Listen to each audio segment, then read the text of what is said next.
আসসালামু আলাইকুম রহমতুল্লাহ। দিনে ইসলাম নলেজ চ্যানেলে আপনাদের স্বাগতম।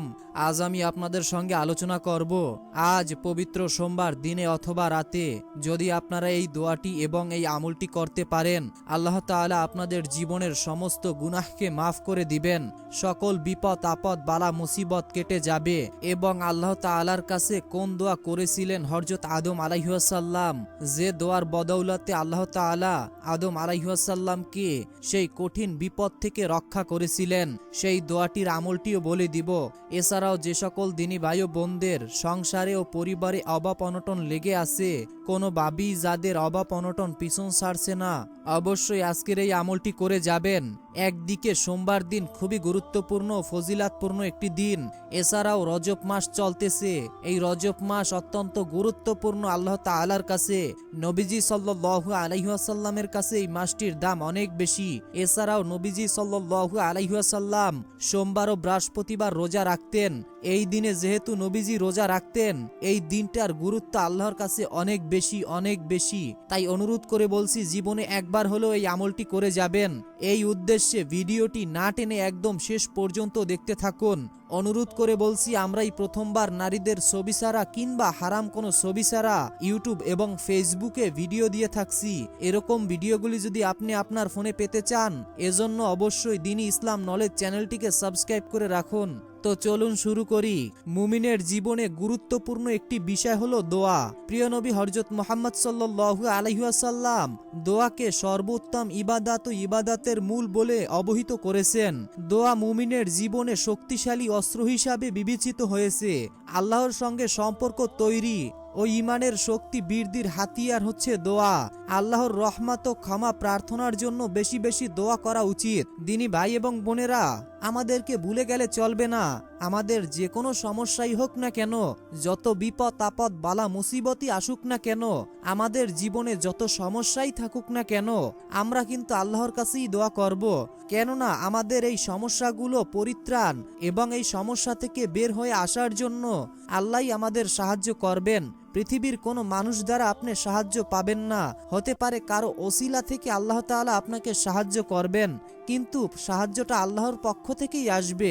সুতরাং আল্লাহর উপর বিশ্বাস ও ইয়াকিন নিয়ে আমলটি করবেন। আপনাদের বোঝার সুবিধার্থে হযরত আদম আলাইহিস সালাম যে দোয়াটি করেছেন, সেই দোয়াটি আমি আপনাদেরকে ভিডিওর মাঝখানে বলে দিব এবং সেই আমলটির নিয়মও বলে দিব। আপনাদের বোঝার সুবিধার্থে হযরত মুসা আলাইহিস সালামের এক ঘটনা বলছি। হযরত মুসা আলাইহিস সালাম একবার আল্লাহ তাআলার কাছে আরজ করলেন, হে আল্লাহ, হে দয়াময় প্রভু, আমার উম্মতের মধ্যে কে সবচেয়ে খারাপ ব্যক্তি, আমাকে দেখিয়ে দাও। অদৃশ্য থেকে আল্লাহর পক্ষ থেকে আওয়াজ আসলো, ঠিক আছে, আগামীকাল তুমি অমক জায়গায় গিয়ে বসে থাকবে। যে ব্যক্তি সর্বপ্রথম এই রাস্তা দিয়ে অতিক্রম করবে, সে ব্যক্তি হলো তোমার উম্মতের মধ্যে সবচেয়ে খারাপ ব্যক্তি। এই কথা শুনে হযরত মুসা আলাইহিস সালাম ঠিক সময় নির্দিষ্ট জায়গায় বসলেন, কিছুক্ষণ অপেক্ষা করলেন। এরপরে সে দেখতে পেল কিছুক্ষণ পর এক ব্যক্তি একটি ছেলেকে কোলে নিয়ে সেই রাস্তাকে অতিক্রম করলো। হযরত মুসা আলাইহিস সালাম তাকে দেখে মনে মনে বলল, হায়, এই ব্যক্তি আমার উম্মতের মধ্যে সবচেয়ে খারাপ। কিছুক্ষণ পরে হযরত মুসা আলাইহিস সালামের ইচ্ছা হলো তার উম্মতের সবচেয়ে ভালো ব্যক্তিকে দেখতে। আল্লাহর নিকট এবার আরজ করলেন, হে আল্লাহ, হে দয়াময় প্রভু, এবার আমার উম্মতের মধ্যে কে সবচেয়ে ভালো ব্যক্তি, তাকে আমাকে একটু দেখিয়ে দাও। এবারও আল্লাহর পক্ষ থেকে অদৃশ্য থেকে আওয়াজ এলো, হে মুসা, পথের ধারে বসে থাকো। সন্ধ্যাবেলা যে ব্যক্তি সর্বপ্রথম আসবে, সে হলো তোমার উম্মতের মধ্যে সবচেয়ে ভালো। আল্লাহর এই আদেশ পেয়ে সন্ধ্যাবেলা হযরত মুসা আলাইহিস সালাম সেই নির্দিষ্ট জায়গায় বসলেন। কিছুক্ষণ পরে সে দেখতে পেল সকালবেলা যেই ব্যক্তি ছেলেকে কোলে নিয়ে গিয়েছিল, সে আবারও সেই একই পথ দিয়ে তার ছেলেকে কোলে নিয়ে আবারও বাড়ি ফিরছে। তাকে দেখে হযরত মুসা আলাইহিস সালাম অত্যন্ত অবাক হয়ে গেলেন এবং গভীর চিন্তায় পড়ে গেলেন। হযরত মুসা আলাইহিস সালাম আল্লাহ তাআলার কাছে আরজ করলেন, হে দয়াময় প্রভু, আমি এটা কি দেখেছি? সকালবেলা যে সবচেয়ে খারাপ ব্যক্তি ছিল, সন্ধ্যায় সে কিভাবে সবচেয়ে ভালো ব্যক্তি হয়ে গেল? আবারও আল্লাহর পক্ষ থেকে অদৃশ্য থেকে আওয়াজ আসলো, হে মুসা, সকালে যখন এই ব্যক্তি ছেলেকে সাথে নিয়ে তোমাকে অতিক্রম করে জঙ্গলে প্রবেশ করলো, তখন ছেলে তাকে প্রশ্ন প্রশ্ন করেছিল, বাবা এই জঙ্গলটা কত বড়? সেই ব্যক্তি তার ছেলের প্রশ্নের জবাবে বলেছিল, বাবা এই জঙ্গলটা অনেক বড়। ছেলে তাকে আবারও প্রশ্ন করলো, বাবা এই জঙ্গল থেকে কি বড় কোনো কিছু আছে? তখন তার বাবা বলেছিল, হ্যাঁ বাবা আছে, ওই যে পাহাড়গুলো দেখতে পাচ্ছ ওগুলো এই জঙ্গলের থেকেও বড়। ছেলে পুনরায় তাকে আবারও প্রশ্ন করলো, বাবা এই পাহাড় থেকে কি বড় কোনো কিছু আছে? বাবা তখন বলল, হ্যাঁ বাবা আছে, এই আকাশ যে দেখতে পাচ্ছ এই আকাশ হচ্ছে পাহাড়ের চেয়েও অনেক বড়। ছেলে তাকে আবারও প্রশ্ন করলো, বাবা আকাশের থেকে কি বড় কোনো কিছু আছে? সেই ব্যক্তি বলল, হ্যাঁ বাবা আছে, এই যে আকাশ দেখতে পাচ্ছ এই আকাশের থেকেও বড় হচ্ছে আমার পাপ। ছেলে বাবার এই উত্তর শোনার পর বলল, বাবা তোমার পাপের থেকে বড় কি কোনো কিছু আছে? তখন সেই ব্যক্তি চিৎকার দিয়ে কান্না করে লজ্জিত হয়ে গম্ভীর সুরে বলল, আছে বাবা, আমার পাপের থেকেও আল্লাহর রহমত অনেক বড়। হে মুসা, তুমি শুনে রাখো, ওই ব্যক্তির পাপের অনুভূতি ও অনুশোচনা আমার এতই পছন্দ হয়েছে যে আমি তাকে তোমার উম্মতের সবচেয়ে খারাপ ব্যক্তিকে সবচেয়ে ভালো ব্যক্তি বানিয়ে দিলাম। আল্লাহু আকবার, আল্লাহু আকবার। প্রিয় দিনী ভাই এবং বোনেরা, এই ঘটনা থেকে আমি কি শিক্ষা গ্রহণ করতে পারলাম? এই ঘটনা থেকে আমরা অনেক কিছুই শিখতে পারি। আপনি কত পাপ করেছেন, কত অন্যায় করেছেন, আল্লাহর রহমতের শেষ নেই। আপনি যদি আকাশ পরিমাণ গুনাহ নিয়ে আল্লাহর দরবারে হাজির হন এবং আল্লাহর কাছে ক্ষমা চান, আল্লাহ আপনার আকাশ এবং বাতাস পরিমাণ গুনাহকে ক্ষমা করে দিবেন। আল্লাহর রহমতের শেষ নেই। আজকে যেই দোয়া এবং যেই আমলের কথা আপনাদেরকে বলবো এবং যেই দোয়া আপনাদেরকে শিখিয়ে দিব, এই দোয়া এবং এই আমলটি যদি আপনারা করতে পারেন, আপনাদের জীবনের সমস্ত গুনাহ আল্লাহ মাফ করে দিবেন। যত বিপদ আপদ বালা মুসিবতই আসুক না কেন আপনার জীবনে অফুরন্ত শান্তি আল্লাহ তাআলা দিবেন ইনশাআল্লাহ।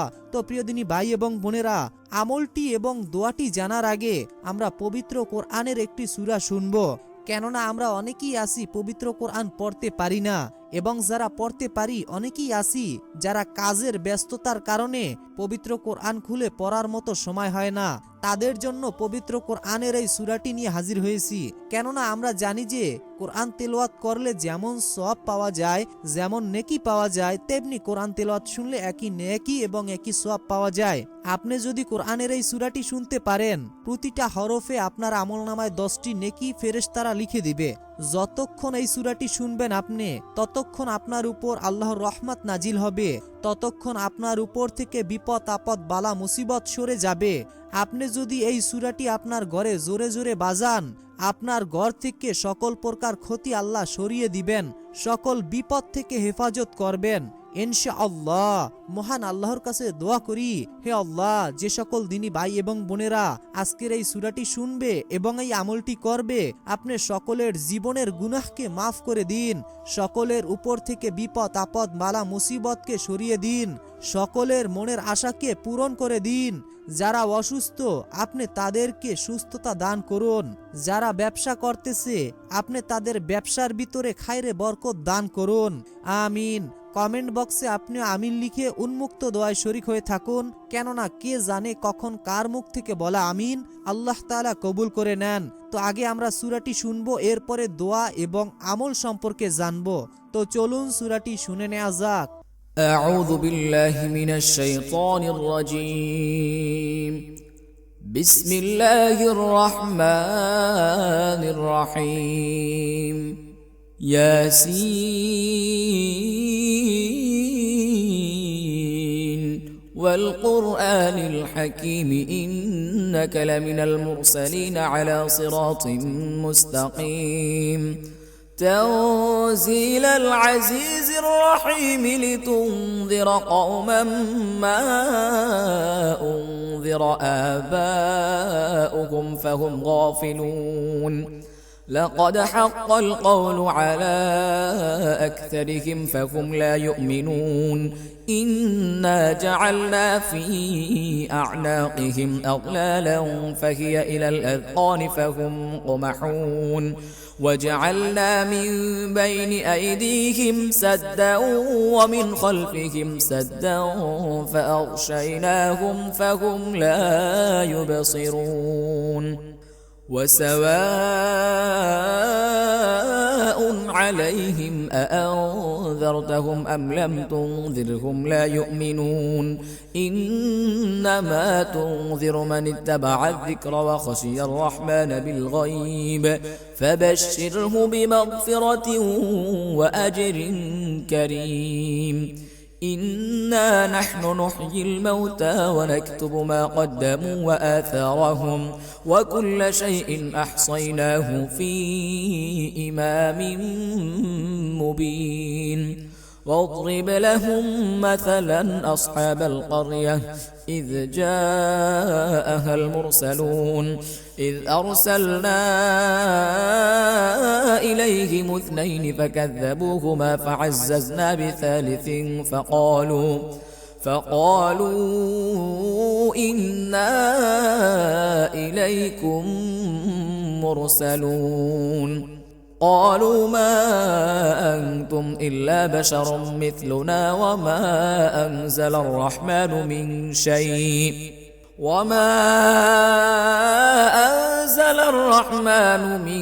شيء إن أنتم إلا تكذبون قالوا ربنا يعلم إنا إليكم لمرسلون وما علينا إلا البلاغ المبين قالوا إنا تطيرنا بكم لئن لم تنتهوا لنرجمنكم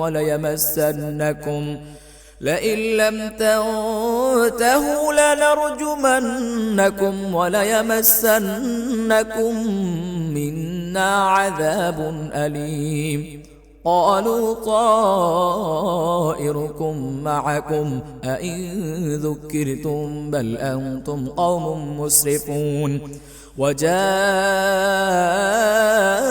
من أقصى المدينة رجل يسعى قال يا قوم اتبعوا المرسلين اتبعوا من لا يسألكم أجرا وهم مهتدون وما لي لا أعبد الذي فطرني وإليه ترجعون أأتخذ من دونه آلهة إن يردني الرحمن بضر لا تغن عني شفاعتهم شيئا ولا ينقذون إني إذا لفي ضلال مبين إني آمنت بربكم فاسمعون قيل ادخل الجنة قال يا ليت قومي يعلمون بما غفر لي ربي وجعلني من المكرمين وما أنزلنا على قومه من بعده من جند من السماء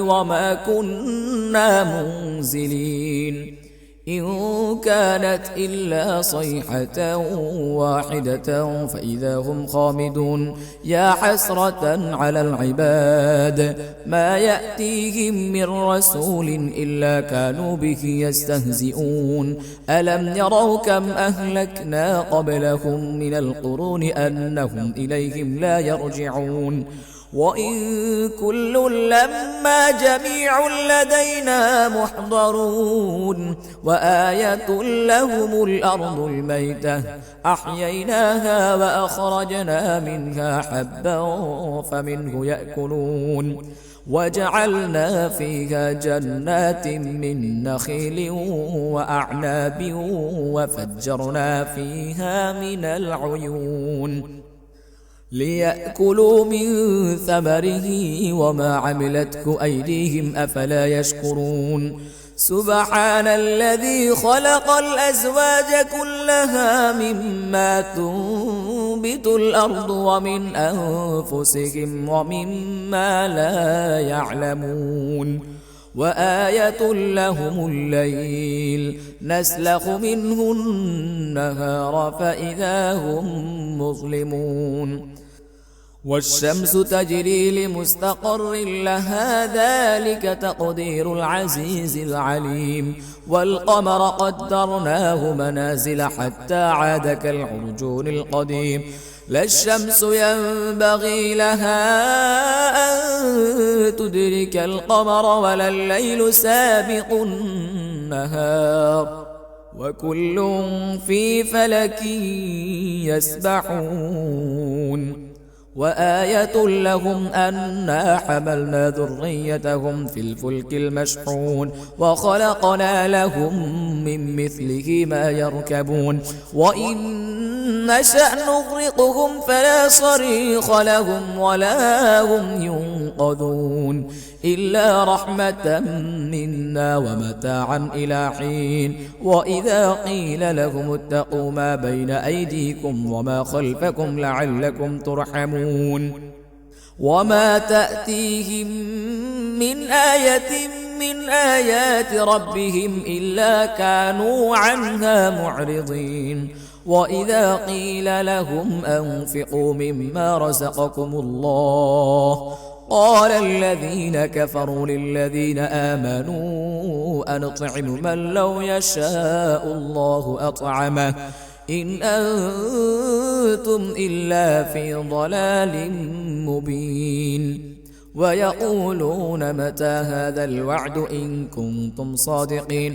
ما ينظرون إلا صيحة واحدة تأخذهم وهم يخصمون فلا يستطيعون توصية ولا إلى أهلهم يرجعون ونفخ في الصور فإذا هم من الأجداث إلى ربهم ينصلون قالوا يا ويلنا من بعثنا من مرقدنا هذا ما وعد الرحمن وصدق المرسلون إن كانت إلا صيحة واحدة فإذا هم جميع لدينا محضرون فاليوم لا تظلم نفس شيئا ولا تجزون إلا ما كنتم تعملون إن أصحاب الجنة اليوم في شغل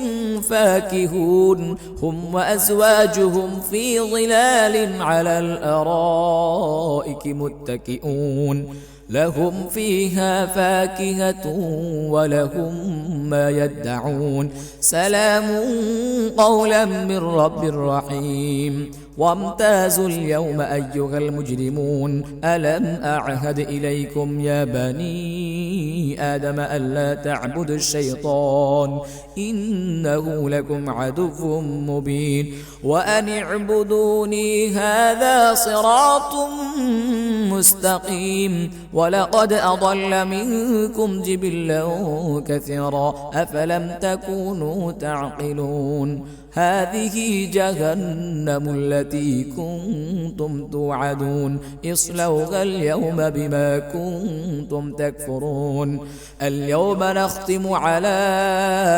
أفواههم وتكلمنا أيديهم وتشهد أرجلهم بما كانوا يكسبون ولو نشاء لطمسنا على أعينهم فاستبقوا الصراط فأنى يبصرون ولو نشاء لمسخناهم على مكانتهم فما استطاعوا مضيا ولا يرجعون ومن نعمره ننكسه في الخلق أفلا يعقلون وما علمناه الشعر وما ينبغي له إن هو إلا ذكر وقرآن مبين لينذر من كان حيا ويحق القول على الكافرين ইসলাম প্রিয় দিনী ভাই এবং বোনেরা আমি আশা করি আপনারা সকলেই মনের গভীর থেকে এই সূরাটি শুনেছেন এবং আপনাদেরকে সুসংবাদ জানাচ্ছি মহান আল্লাহর পক্ষ থেকে। আপনারা এই সূরাটি যে শুনেছেন প্রতিটা হরফে আপনারা 10টি করে নেকি পেয়েছেন এবং যতক্ষণ আপনি সূরাটি শুনেছেন আপনার উপর থেকে সকল প্রকার শয়তানি ক্ষতি, মানুষের ক্ষতি, সকল প্রকার ক্ষতি আপনার উপর থেকে আল্লাহ তাআলা সরিয়ে দিয়েছেন এবং ফেরেশতারা আপনাদের জন্য দোয়া করতেছে। তো এখন আমি আপনাদেরকে সর্বপ্রথম যেই দোয়াটি বলে দেব সেটি হচ্ছে আমাদের আদম আলাইহিস সালাম যে দোয়াটি আল্লাহর কাছে করেছিলেন এবং যে দোয়ার বদৌলতে আদম আলাইহিস সালামকে আল্লাহ তাআলা ক্ষমা করে দিয়েছেন এবং এই দোয়ার বদৌলতে আপনার জীবনের সকল বিপদ আপদ বালা মুসিবতকে আল্লাহ সরিয়ে দিবেন। তো সর্বপ্রথম আমি আপনাদেরকে দোয়াটি বলে দিচ্ছি, মনোযোগের সাথে দোয়াটি শুনবেন এবং মুখস্থ করে রাখবেন। আপনারা অনেকেই আছেন যারা দোয়া মুখস্থ করেন না, অবশ্যই আগ্রহের সাথে দোয়াটি মুখস্থ করে রাখবেন। যে কোনো সময় যে কোনো অবস্থায় এই আমলটি করতে পারবেন। বিসমিল্লাহির রহমানির রহিম। রব্বানা যালামনা আনফুসানা ওয়া ইল্লাম তাগফির লানা লানাকুনান্না মিনাল খাসিরিন। আমি আপনাদের সুবিধার জন্য দোয়াটি আরো একবার বলে দিচ্ছি, মুখস্থ করে রাখুন। রব্বানা যালামনা আনফুসানা ওয়া ইল্লাম তাগফির লানা লানাকুনান্না মিনাল খাসিরিন। দোয়াটির অর্থ হচ্ছে, হে আমার রব, আমরা নিজের উপরে জুলুম করেছি, আর যদি আপনি আমাদেরকে ক্ষমা না করেন এবং আমাদের দয়া না করেন তবে অবশ্যই আমরা ক্ষতিগ্রস্তর অন্তর্ভুক্ত হব। সূরা আরাফ আয়াত 23, অর্থাৎ সূরা আরাফে এই আয়াতটি বর্ণিত হয়েছে। তো দিনী ভাই এবং বোনেরা, অবশ্যই আপনারা এই দোয়াটি মুখস্থ করে রাখবেন। তো এখন আমি আপনাদেরকে যেই দোয়াটি বলে দিব এই দোয়াটি পড়ার ওসিলায় আপনাদের উপরে জান্নাত ওয়াজিব হয়ে যাবে। সুবহানাল্লাহ সুবহানাল্লাহ। বিসমিল্লাহির রহমানির রহিম। রদিতু বিল্লাহি রব্বাও অবিল ইসলামি দিনাও অবি মুহাম্মাদিন নাবিয়া ও রসুলা সাল্লাল্লাহু আলাইহি ওয়াসাল্লাম। অর্থ, আমি আল্লাহকে রব, ইসলামকে দিন এবং মুহাম্মদ সাল্লাল্লাহু আলাইহি ওয়াসাল্লামকে রাসূল হিসাবে সন্তুষ্ট চিত্তে মেনে নিয়েছি। আবু সাউদ খুদরি রাদিয়াল্লাহু তাআলা আনহু থেকে বর্ণিত, রাসূলুল্লাহ সাল্লাল্লাহু আলাইহি ওয়াসাল্লাম ইরশাদ করেছেন, যে ব্যক্তি দোয়াটি পড়বে তার জন্য জান্নাত ওয়াজিব হয়ে যাবে। হাদিসে আছে, এই কথা শোনার পর আবু সাউদ খুদরি রাদিয়াল্লাহু তাআলা আনহু আনন্দে বিস্মিত হয়ে যান। সুবহানাল্লাহ সুবহানাল্লাহ। আবু দাউদ শরীফের হাদিস। তো ইসলাম প্রিয় দিনী ভাই এবং বোনেরা, এখন আমি আপনাদেরকে যে দোয়া বলে দিব এই দোয়াটির ওসিলায় আল্লাহ আপনার জীবনের সমস্ত গুনাহকে মাফ করে দিবেন। আপনার জীবনের 60, 70, 80 বছরের গুনাহকে আল্লাহ মাফ করে দিবেন, ক্ষমা করে দিবেন। বিসমিল্লাহির রহমানির রহিম। রব্বানা লা তুআখিজনা ইন্নান সিনিনা ওয়া আখতানা। রব্বানা লা তুআখিজনা ইন্নান সিনিনা ওয়া আখতানা। এই দোয়াটি অবশ্যই আপনারা মুখস্থ করে রাখুন। তো আপনারা এই আমলটি কিভাবে করবেন? এই আমলটি করার আগে সর্বপ্রথম আপনাদেরকে ওযু অবস্থায় থাকতে হবে। এরপরে আপনারা সর্বপ্রথম নবীজির উপরে দুরূদ শরীফ পড়ে নেবেন মাত্র 21 বার। 21 বার দুরূদ শরীফ পড়ার পর এরপরে আপনারা আমি যেই দোয়াগুলো বলে দিলাম এই দোয়াগুলো 7 বার করে পড়বেন। 7 বার পড়ার পর আপনারা আপনাদের জীবনের সমস্ত হাজত, সমস্ত চাওয়া পাওয়াগুলো আল্লাহর কাছে দোয়ার মাধ্যমে তুলে ধরবেন। ইনশাআল্লাহ আল্লাহ চান তো মুহূর্তেই আপনার জীবনটা পরিবর্তন হয়ে যাবে। জীবনের সকল বিপদ আপদ বালা মুসিবত কেটে যাবে। জীবনের সকল গুনাহকে মাফ করে দিবেন ইনশাআল্লাহ। তো মনের ভিতরে বিশ্বাস নিয়ে আমলটি একবার হলেও করে দেখুন, ফলাফল পাবেন।